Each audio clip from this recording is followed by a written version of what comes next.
really involved in this. I'm just saying. I'm actually the smarter of the two of us. All right. You don't think that Mallory makes me talk, that I actually make her talk. All right.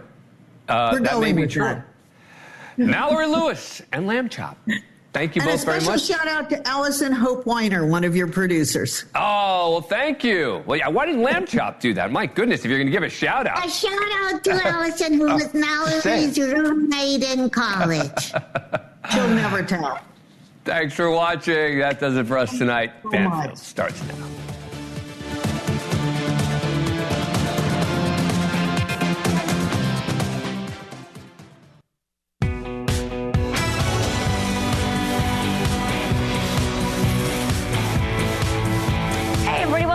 It's good to have you here. It is Tuesday. I had to remind myself that it was Tuesday because I felt like it's already Thursday. It's been that kind of a week. And I'll tell you why it's been that kind of a week, because it's been a busy day. This was premiere day for Crime Nation. Did you see it? Don't worry if you didn't. I got your back. But next Tuesday night, you'll see it on the CW network. Tonight was the premiere of our big 2-hour deep dive on the Delphi murders. When Abigail Williams and Liberty German went hiking 7 years ago, as little young teenagers do, at age 13 and 14, they couldn't possibly have known it would be their last day on earth, and they couldn't possibly have known that I would sign on this show tonight and say those girls would be 20 years old and 21 years old. Think about that for a minute. We don't have justice for those girls yet. And they might be graduating college. So tonight, we've got some big breaks in this case. Yes, there's someone behind bars awaiting trial in the fall, but do we have the right guy? When you hear what we've been able to uncover on Crime Nation, and now we are reporting on NewsNation, you might completely change your mind about this case. That's coming in a hot minute, and guess who's here to do it with me? One Brian Enton. I know you're not going anywhere now. Okay, so then there's this murder we reported on Friday. Shorthand, we call it the leggings murder, because a woman was found so brutalized in her hotel room in Manhattan that this image became iconic for the murder. He's wearing her leggings in that picture. Again, this man, who is thought to be the killer, is wearing his victim's leggings, having left her in a bloody mess in a hotel room, killed her with an iron. Brutalized her so badly, the iron was damaged. Turns out they arrested this guy. They thought they got a carjacker. And now we may have a serial killer on our hands. I'm going to tell you all about it, what he told police, the allegations now against him, all that coming up in a moment. And then remember Ruby Frankie? She was that mom influencer who liked to tell us all how to raise our kids, like spare the rod and then some. She's not going to be telling anyone anything anytime soon about child rearing. She's going to be watching her 6, because she just got sentenced today. Here's the weird part. She bawled her eyes out in court. I'm going to take you in there in a minute, and you'll hear just how remorseful she sounded and the things that she said and how apologetic she was to her kids. Her partner, on the other hand, had a whole other take of the kind of speech you give at sentencing. So how do you think that worked out for both of them? You think one of them, because of the remorse and all that, got a lighter sentence than the other one who was like, a line or two, see you later, bye? Let me just tell you this. Don't go away till you hear. Because me, after I'm jaded, all these years in crime and justice, I'm jaded. I was surprised. So how about we start here, shall we? Seems kind of strange to even think about pumping the brakes on a double murder case that has gone nowhere for 5 long years. And then it went somewhere. But the so-called Delphi murders are finally on a fast track to trial this fall. The trouble is, there are a lot more loose ends than we thought in the Delphi case. If you're getting up to speed on this, Delphi is the Indiana town where 13-year-old Abigail Williams and 14-year-old Liberty German were murdered back in 2017 while hiking near an abandoned railway bridge. It's hard to believe that Abby would be 20. Libby would be 21 today. But it took until 2022 for authorities to make an arrest in their case. And Richard Allen, a longtime Delphi resident and a pharmacy tech at the local CVS, ended up jailed without bond. He's the one who's going to be tried in the fall.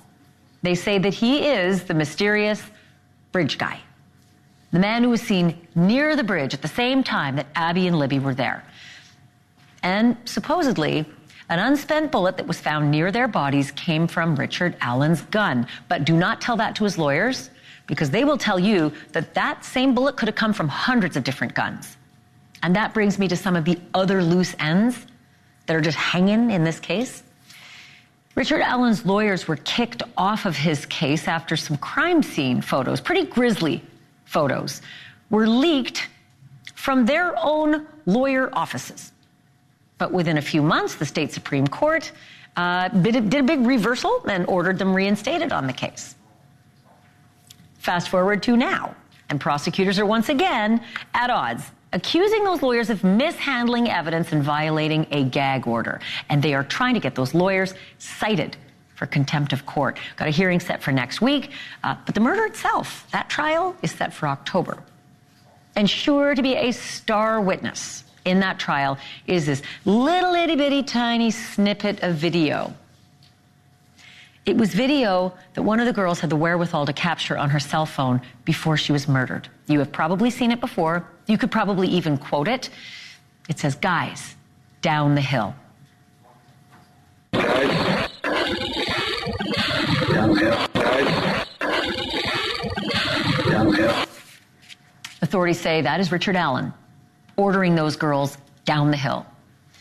But in a stunning interview from tonight's premiere episode of Crime Nation on the CW network, a voice that we have never heard before says the authorities have it wrong. That's not Richard Allen at all, she says. And she is dead set that she knows whose voice it is. Her name is Connie Dilman, and she once dated the man who owned the property where those girls were found dead. His name was Ron Logan, and he was briefly considered a person of interest. And when Connie saw that down the hill video, she instantly had a very different reaction from literally everybody else. I remember him from the Inside Edition. Liberty German shot this chilling image of the killer approaching the girls on a hiking trail, and she recorded the killer's voice. Downhill. Downhill. Downhill. What do you hear on there? Nothing that I recognize at all. No one. I don't recognize the voice at all. Wow. That's your voice. And I heard the voice of down the hill.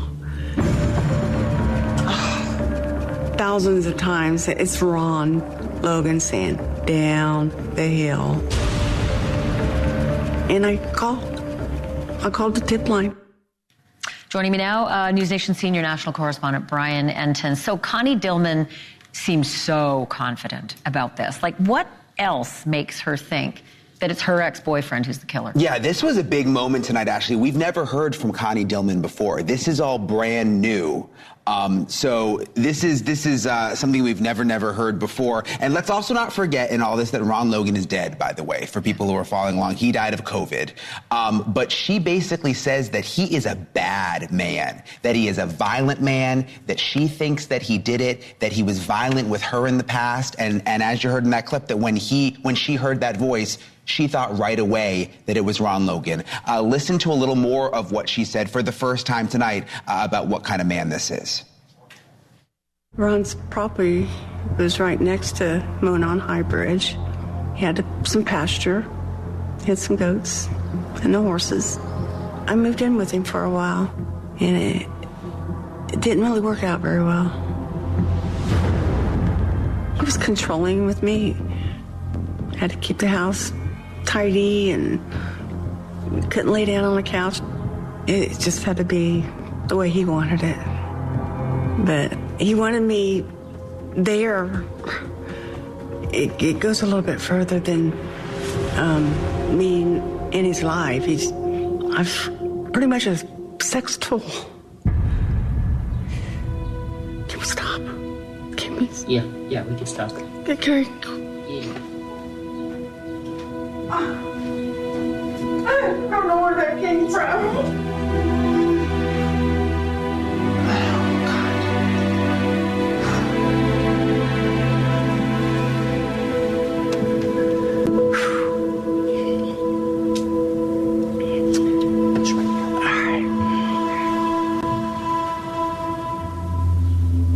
when I didn't want to have sex. He forced it on me.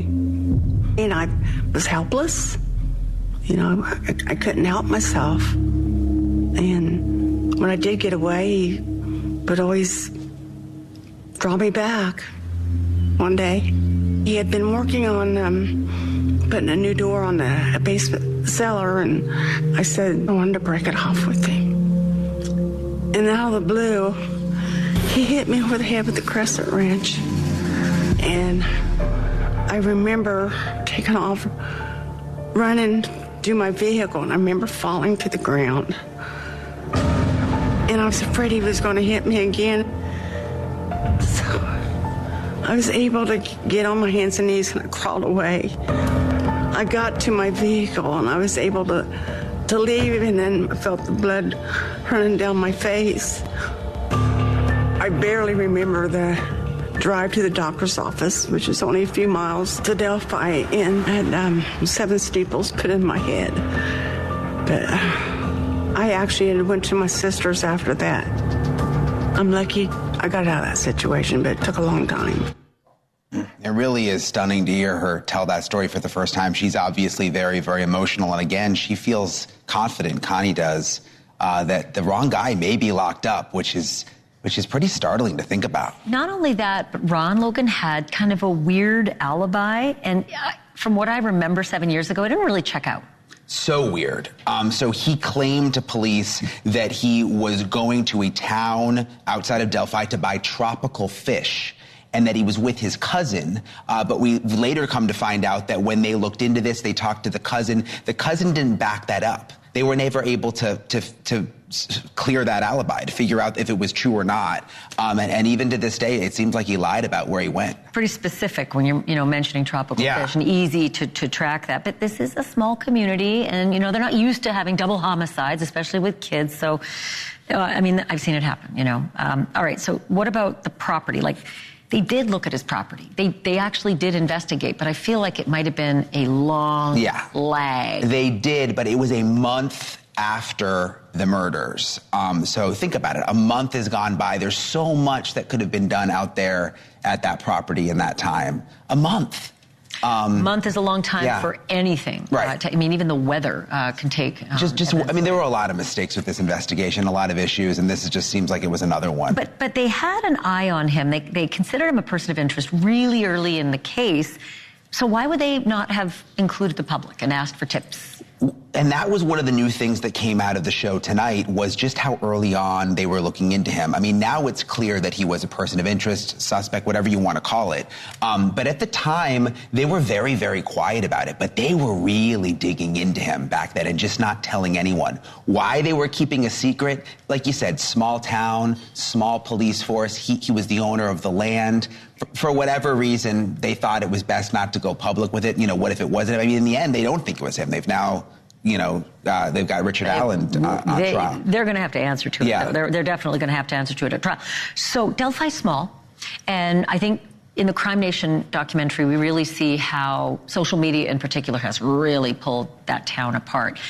But it's small enough for people to have an opinion, or at least know Ron Logan. Do we know what his reputation was? Not good. I mean, you heard from Connie there. I mean, violent, a drunk is what we've heard. Would drive around drunk without a license. So he did not have a good reputation at all. Did anyone ever say anything, though, about children and pedophilia and violence towards kids, anything like that? Not children necessarily, but you heard Connie. I mean, the way she described what she went through in that attack. And some people might say, well, why didn't you go to the police sooner? Well, you're a victim in that kind of a situation with a dangerous man in a small town. It's easier said than done.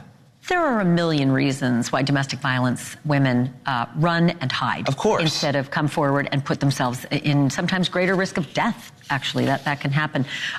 Boy, was that ever a great... I was working on it with you, so I can honestly say that we loved doing that work, and we're really proud. And it's every Tuesday night, 8, 7 Central on the CW. Check your local listings. But it's really good to have you aboard doing it. It's an honor to do anything with you. So I do the same thing. All right, let's do it next Tuesday. And I mean, just the fact that, 7 years later, later that something like this comes to the surface. It just shows, and you always have said it to me, you go back later. Wait for it. Years later, people calm down. People who didn't want to say things are suddenly comfortable. Ron Logan's dead, and you've got this woman willing to speak out. They come out of the woodwork. I just wonder if now the police are going to take a second look at Connie to talk to her, get her story, another investigation, another interview. So we'll watch for that. Watch this space as well. Brian Enton, great. Thank you. Thanks, Appreciate Ash. it so much. All right, so I want to bring in now Mark Garagos. He's a criminal defense attorney, co-host of the podcast Reasonable Doubt with Adam Carolla. He is also a good friend of the show. So your hot take on this whole notion about Ron Logan and everything you heard from Connie Dilman. As a defense attorney, I mean, are you salivating? What do you think about it? Well, the immediate reaction is there's a concept called third-party liability. If you have somebody who you believe is a good for it, a suspect, then you've got to get over the hurdle of making the proffer to the judge that you want to point the finger at somebody else. This is about as good if it checks out, if the investigation checks out, and it sounds like it might. This is a pretty good case of third-party liability. You know, the fact that she's an ex cuts both ways. I often tell clients, or I've told you, that sometimes it's the ex that always will come forward and do you in, so to speak. It's also, it gives fodder to somebody who wants to make an accusation that you have an axe to grind. So, you know, and in this case, you've got somebody who's passed away, and so it's easy, you know, the old expression, dead men tell no tales. But this is pretty good stuff, especially when you combine it with the fact that he was a person of interest. And then, as you mentioned, this tropical fish apocryphal story of his so-called alibi. You don't get much better than that for third-party liability. Also, you know better than anyone what it's like to talk to a jury. And there's a reason we ask people to get up on the stand, so that we can look them in the eye, hear their story, and get our gut in order about whether they're telling the truth. We all have good spidey senses, and a lot of people are not good liars. I watched her, and I felt she was very believable in what she was saying. So that brings me to the trial and whether we will see Connie Dilman and hear her story. Is this the kind of evidence that can be limited, can be actually suppressed at trial, or will the prosecutors, what will their story be? How will they deal with this?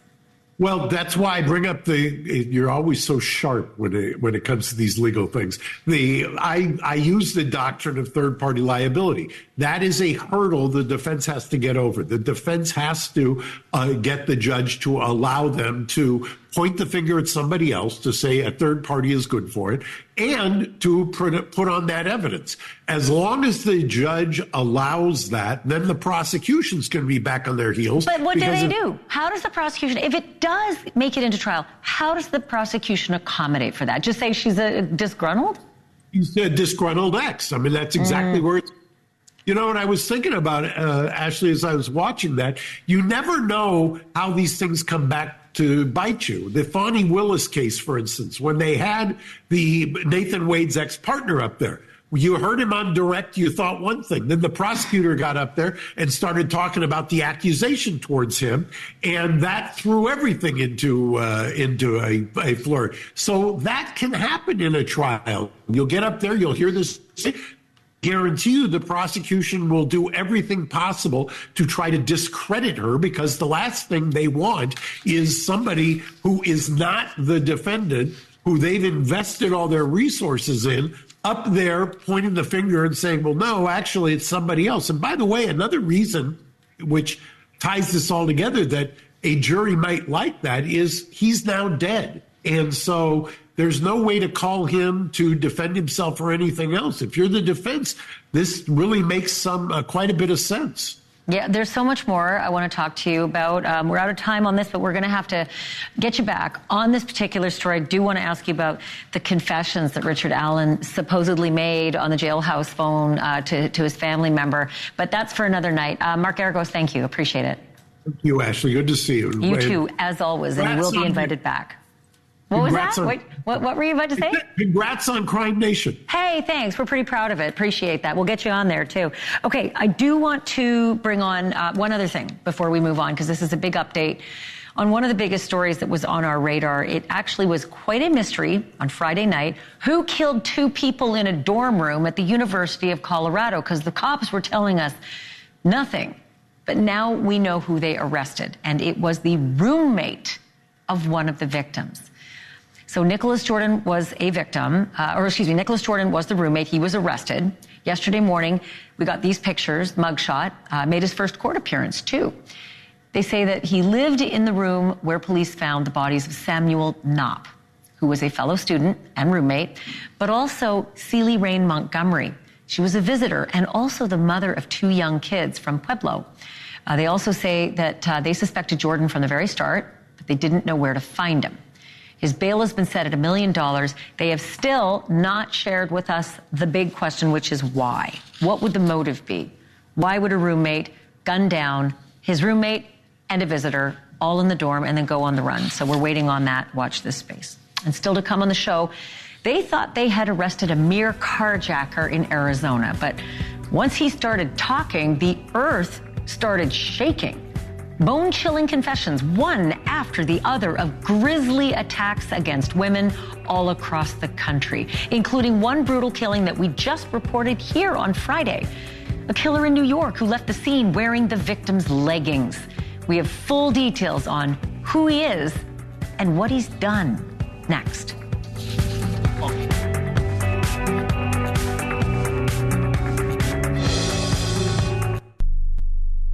His karate lessons might not turn him into a black belt. Hi-ya! And even after band camp, he might not be the greatest musician. But with the 3% annual percentage yield you can earn on a PenFed premium online savings account, your goal of supporting his dreams... Thanks for everything, Mom and Dad. ...will always be worth it. Apply today at PenFed.org/savings. Federally insured by NCUA. $5 minimum to open account. To receive any advertised product, you must become a member of PenFed. PenFed's got great rates for everyone. A new study from the Environmental Working Group says 4 out of 5 Americans have trace amounts of a new pesticide, chlormequat, in their bodies. The report says the pesticide is widely used on grains and shows up in cereal products like Cheerios and Quaker Oats. Can pleasant and familiar smells treat depression? A study published in JAMA Open Network suggests that smells are more effective than words in cueing up a memory of a specific event and could even be used in the clinical setting to help depressed individuals get out of negative thought cycles. VPR Brands is recalling about 62,000 disposable lighters. The lighters do not have child-resistant mechanisms and were not tested to the federal regulatory requirements for child resistance. Children under 5 years old could ignite the lighters, posing a fire or burn hazard. I'm Mark Huffman. Learn more at consumeraffairs.com.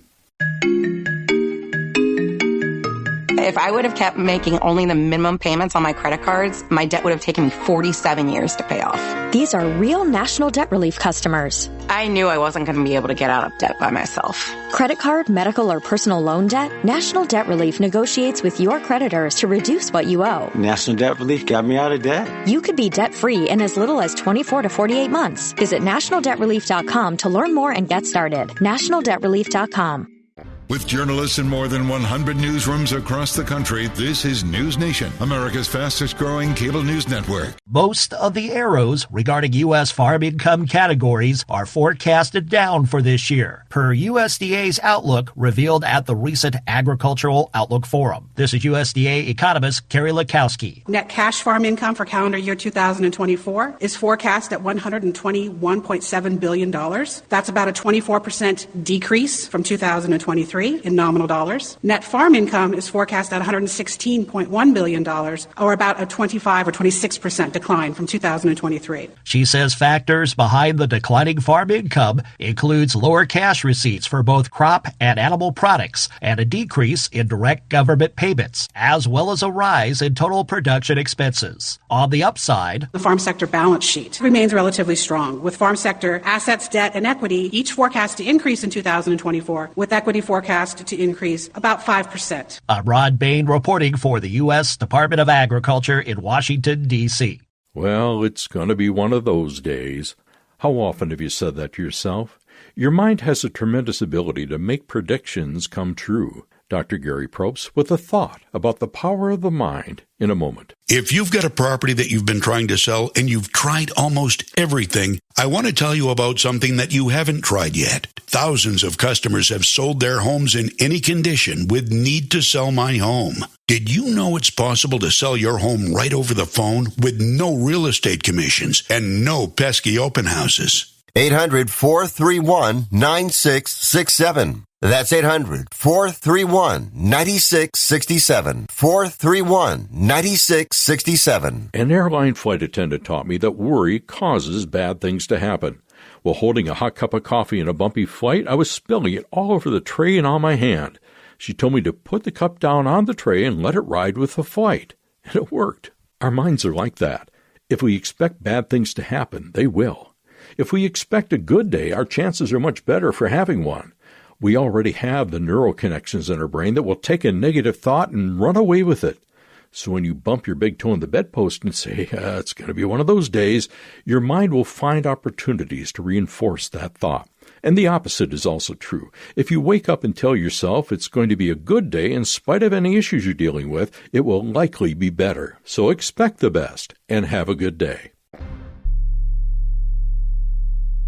Just on Friday about this horrendous murder in New York of a woman in a hotel room and a suspect who was seen really weirdly leaving. That's the picture. He is wearing her leggings after the murder. Apparently he'd left his own pants behind because they were so soaked in her blood that would have drawn attention, like wearing a woman's leggings after a murder doesn't draw attention. The weapon was also a real brand in this killing. It was an iron, and the attack was so violent that the iron was badly broken. Tonight, we have an arrest to report and quite possibly the end of a one-man cross-country crime spree. 26-year-old Ra'ad al-Mansouri was picked up in the city of Surprise, Arizona, and that is a long way away from Manhattan. Here is Joe Kenny, New York's chief of detectives, today at a press conference. We are currently working with our partners in the Manhattan District Attorney's Office to arrange extradition back to New York City so he can be charged for the homicide here. We are also working with the FBI and their Violent Criminal Apprehension Program to explore the possibility of discovering additional victims, as the subject told Arizona cops that he hurt 3 additional girls in Florida. Al-Mansouri was arrested after allegedly confronting a woman in a McDonald's restroom, stabbing her, and then driving off in a stolen car. And while he was being questioned, he allegedly said he'd stabbed a woman in Phoenix the day before while trying to carjack her outside of a Starbucks. And then he told detectives that they might want to Google the Soho 54 hotel.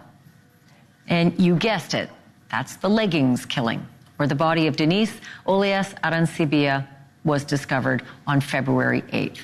She'd been beaten to death with that iron, parts of which were still embedded in her skull. This is where I turn to NewsNation national correspondent Caitlin Becker, who's been following this story. There is some unbelievable detail to this. But first, let's just start with this. Did we just have a serial killer fall into our laps?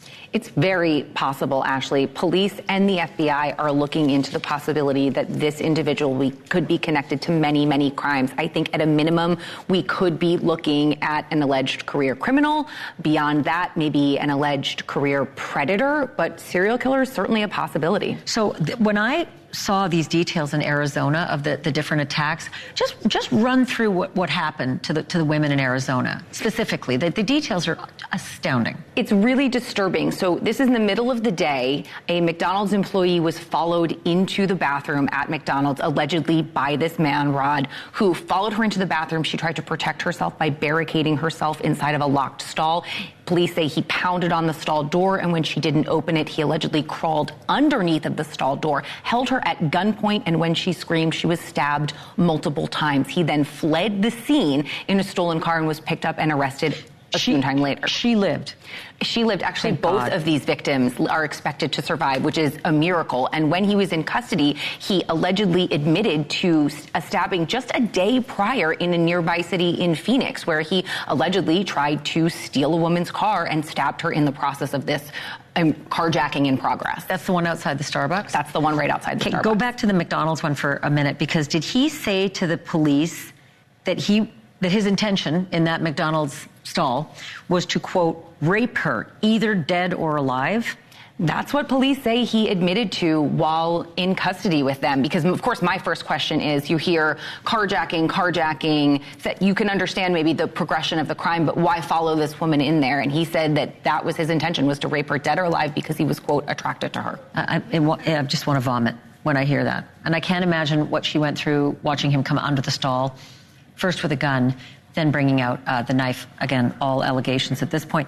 Now he starts talking to the police who arrested him. Don't ask me why, but he just opens the floodgates, starts talking about Texas and Florida. Additional assaults in what does he have in Texas and Florida? These are two states that he's known to have lived in, and he has an outstanding warrant for a domestic issue according to law enforcement in Texas. And when he was in custody, he allegedly told law enforcement that he had hurt 3 women in Florida. And Ashleigh, that just kind of scratches the surface of what was going on in Florida.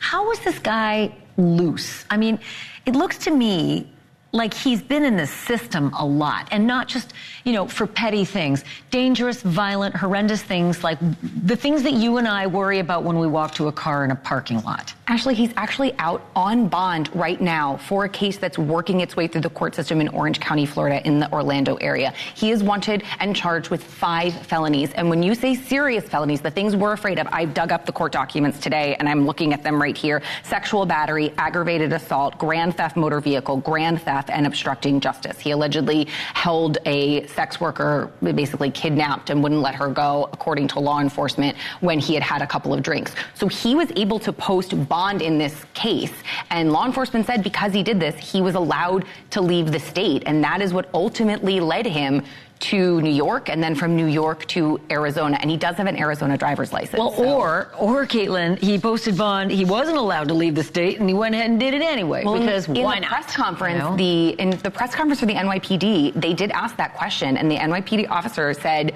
in this press conference today that he posted bond and was allowed to go. Now, I don't know the specifics. I have not heard back yet from the courts in Orange County, Florida, about what that bond agreement was, but he's certainly in violation of it by having another arrest. Unbelievable. Keep on this and let us know if this ends up being an alleged serial killer, because I think there's just so many similar kinds of crimes that are unsolved. So, Caitlin Becker, great job. Absolutely. Thank you for that. Appreciate it.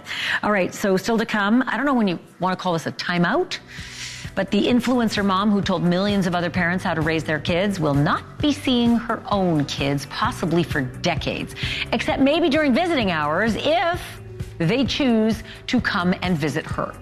This was sentencing day for Ruby Frankie and her accomplice in a blockbuster case of felony child abuse. We're going to take you inside the courtroom for a comparison. Who got what and how did they try to avoid jail time? It's pretty bizarre. And it's next.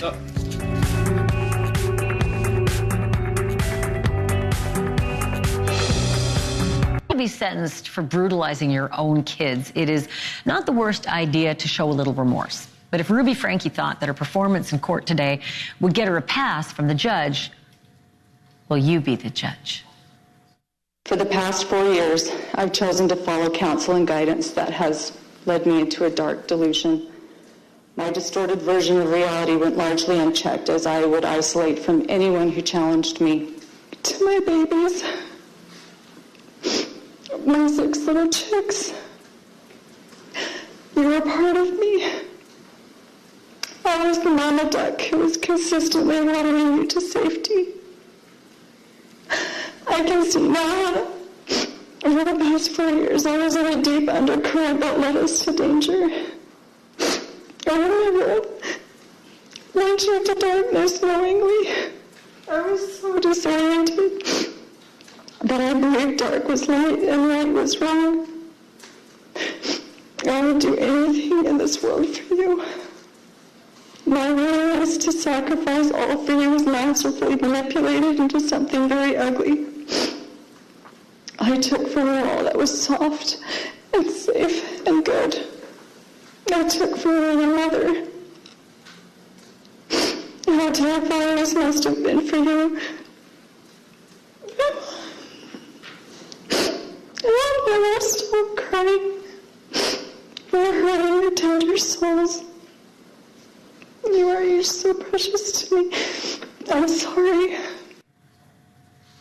It's a little late now, because as you may remember, Frankie was arrested along with her so-called mentor, that's the lady on the right, Jodi Hildebrandt, almost 6 months ago, after Frankie's 12-year-old son ran from Hildebrandt's house in Utah, begging the neighbors for help. He was emaciated, he had open wounds and duct tape on his wrists and his ankles.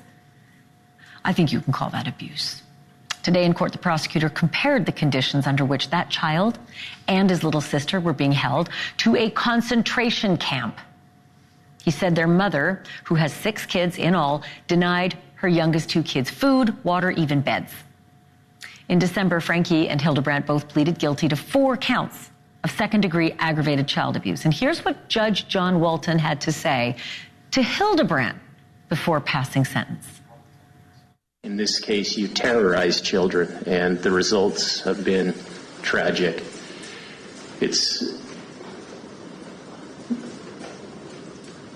what happened to these children, and your philosophy in dealing with them, frankly, seems detached from reality or any objective standard of decency or even common sense. Even common sense. I'm joined by someone now who has a lot of common sense about stuff like this. Lauren Mathias was a reporter in Southern Utah and now hosts the Hidden True Crime podcast. Lauren, you know, normally part of sentencing requires you to be contrite. Admit what you did, be apologetic, want to make good. It can go a long way to reducing your sentence. So that's what happened with Ruby. Cried, apologized, begged forgiveness. Jodi, on the other hand, was like a sentence and a half, really not saying much about being apologetic. So how did that work out for both of them? Yeah, you know, Jodi had a moment. Her attorney says, okay, she has a statement, and she said that she loved the children, hopes that they heal, and wishes them a good life. Never a nice sorry, never a sorry, never this was my fault, never anything to show, hey, you know what? I take responsibility. And that's exactly what the judge stated there, that she had given nothing to say that she takes responsibility and yet still claims that she's a victim. It was a jaw-dropping moment to hear Jodi Hildebrandt sit there and say she loved these children that she abused, and then to say she wishes them a good life without once saying, and you know what? I'm sorry. So 1 to 15 years on each count. There's 4 counts. So if you do the math, that would be 60 years to run consecutively, one after the other, not together, concurrently, but there's a cap, as I understand it. So that's 30 years. So somewhere between 4 and 30 years, they both got the same sentence. That's surprising to me. What was the reaction in court? It was validating to know that they got consecutive, right? To know that it was going to be back to back. But I think it was very clear that the judge and other people were being harder on Jodi Hildebrandt for not having that remorse. They kept noting that. The judge kept saying, you know what? You haven't shown that you feel bad about this, where Ruby has shown that she has remorse. And so I think that when it actually comes down from the Board of Pardons, we're going to actually see a different sentencing. I wouldn't be surprised if Jodi gets much longer. They've also pointed out that she is the therapist. She was in charge. She was in this position of power, despite Ruby being a mother on YouTube. Never mind that. But what they pointed out was that Jodi had a big responsibility. And there's always that issue. You are the mother, you're the parent, you're supposed to be the protector. It's even worse when you do it. Lauren Mathias, thanks for covering this for us. Really appreciate it. Thanks, Ash. Coming up, it is customary after a life sentence is handed down for the rest of us to move on with our lives and do our level best to forget that inmate ever lived in the first place. And that's what we actually thought might happen with Lori Vallow after she was convicted of killing her 2 kids and her husband's first wife. But as it turns out, the Lori story has an Arizona edition. And her next murder case, yes, I said next, it has quite a twist. I got the full details next.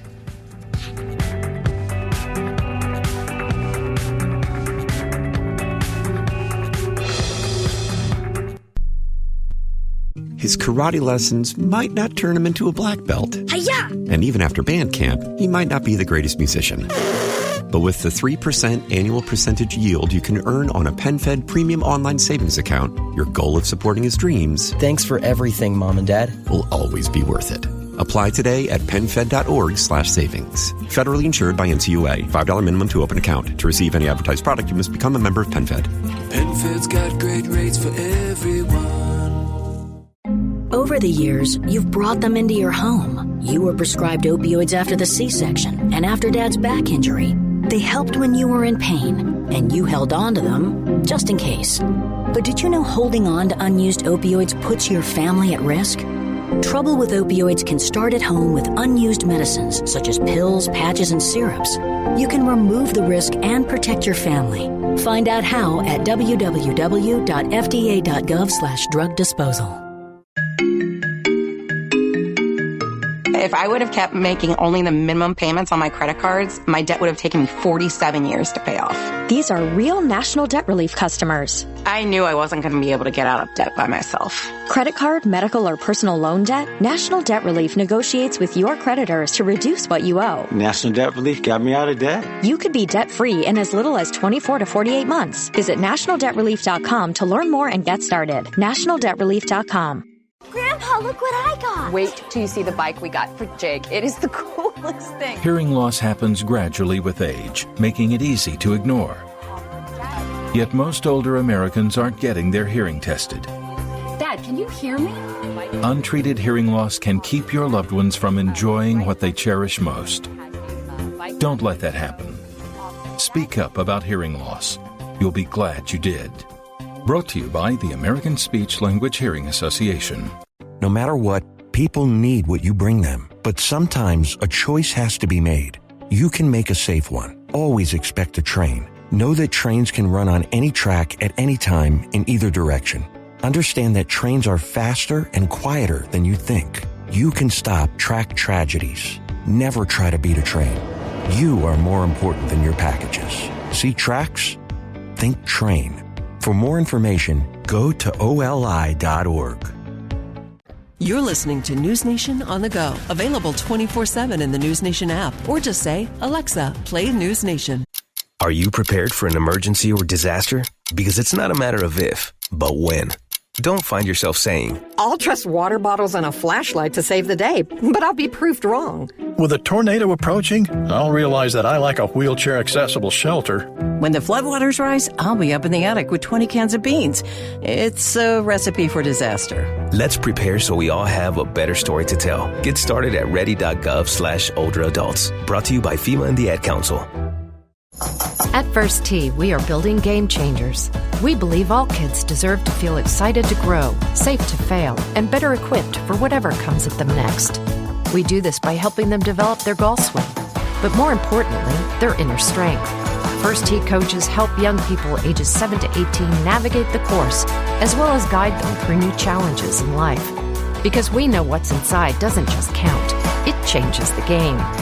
Learn more at firsttee.org. Adopt US Kids presents What to Expect When You're Expecting a Teenager. Learning the Lingo. GOAT, G-O-A-T, acronym, stands for Greatest of All Time. As in, spaghetti sandwiches for dinner? They're my fave. Dad, you're the GOAT. You don't have to speak teen to be a perfect parent. Thousands of teens in foster care will love you just the same. Visit adoptuskids.org. Brought to you by the U.S. Department of Health and Human Services, Adopt U.S. Kids, and the Ad Council. You know the 80s. Oh, yeah. Neon-colored everything. Shoulder pads like a linebacker. Plutonium powering your DeLorean. The stuff works. Moonwalk through the 80s and 90s on Rewind TV. It's a totally outstanding television network that's free, over the air, or on cable. This is a big deal! Your favorite sitcoms from the 80s and 90s are all in one place. Rewind TV. Just go to rewindtv.com and check it out. Have the most current glamour shot of Lori, courtesy of the Maricopa County Sheriff's Office in Arizona. They are the host for Lori during the duration of her upcoming murder trial. And if it feels like deja vu all over again, it is. Kind of. This trial is for conspiracy to commit murder and attempted murder. Police say the targets were her ex-husband, Charles Vallow, and another man, Brandon Boudreaux. Brandon Boudreau is her niece's ex-husband because her niece was going through a divorce. So, murder? Charles was killed. Brandon survived after being shot at several times. And yes, you are right, Lori's story seemed like it ended in Idaho when she was found guilty of murdering her 2 kids, Tylee and JJ, and her 5th husband's late wife.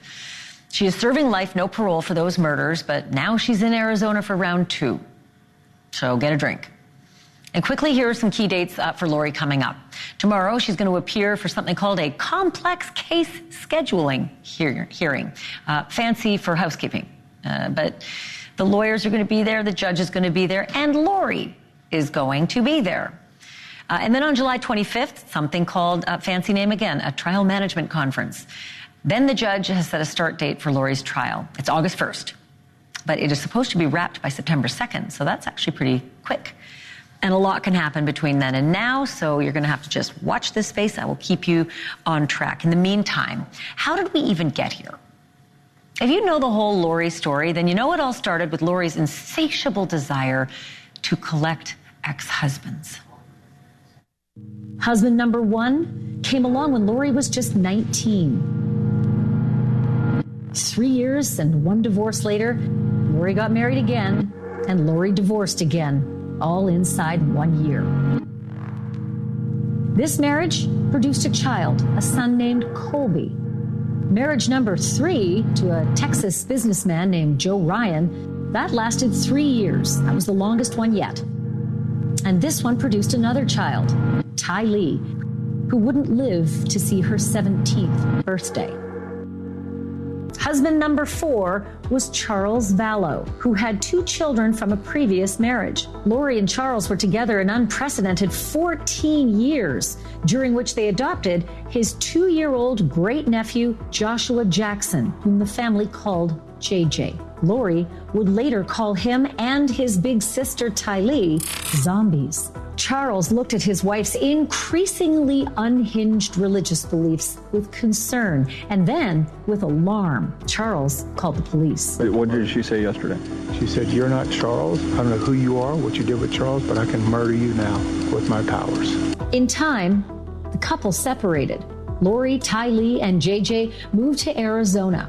Charles stayed in Texas, but feared for the children and so filed a mental health petition with Arizona police. He wanted Lori committed. She wasn't. And then he filed for divorce. In 2019, July, Charles went to Lori's house for a visit, and Lori's brother, Alex, shot him dead. The same brother, Alex, who a decade earlier had tased and supposedly conspired to murder Lori's previous husband, Joe Ryan. Ryan, incidentally, had passed away of a heart attack the year before Charles Vallow died in 2018, and no foul play was suspected. Chad Daybell and Lori Vallow met face-to-face for the first time in the fall of 2018 at a gathering in Utah of a group called Preparing a People. Some have called it a cult.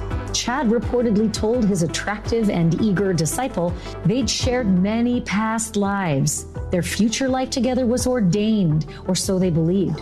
But the non-believers, the zombies, those supposedly possessed of dark spirits, would allegedly have to be dealt with. And Charles Vallow was at the top of that list. Lori moved herself, Tylee, and JJ to Rexburg, Idaho, where Chad Daybell lived with his wife, Tammy Daybell, a school librarian.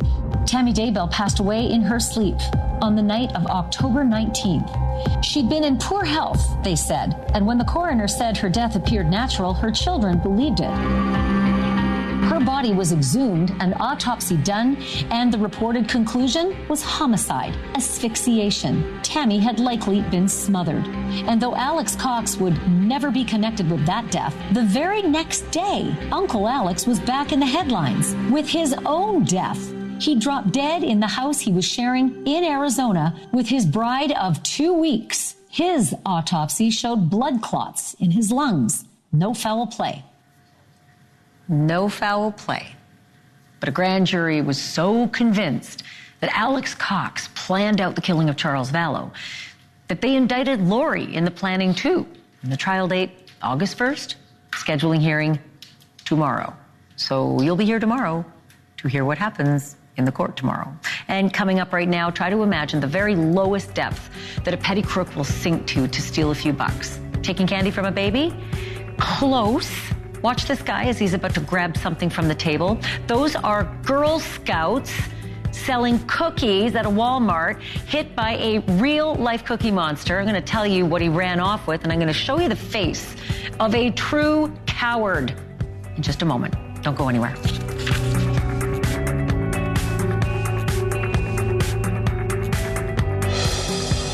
A lot of no good, very bad crimes on this show, but there is a special place in hell for a guy who steals from the Girl Scouts.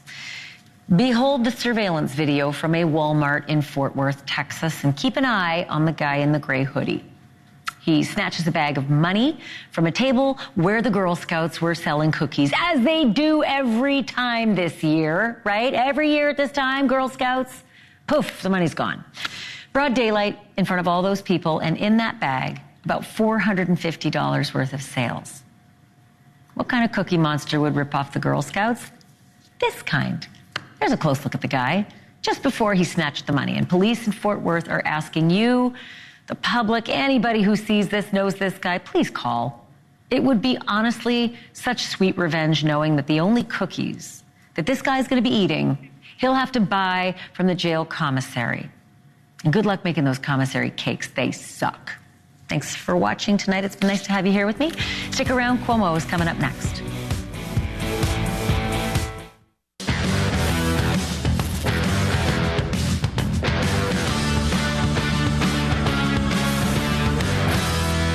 Hey, everybody, I'm Chris Cuomo. We have breaking news on our watch. Russia just arrested a young ballerina from Los Angeles. Why? Donating to a Ukraine charity. $50. The charges? High treason. The Biden administration gives a strong warning. Not to Putin, but to Americans in Russia, telling them to get out now. Trump says nothing. What is going on? We have a Russia-U.S. relations expert about what this means and what is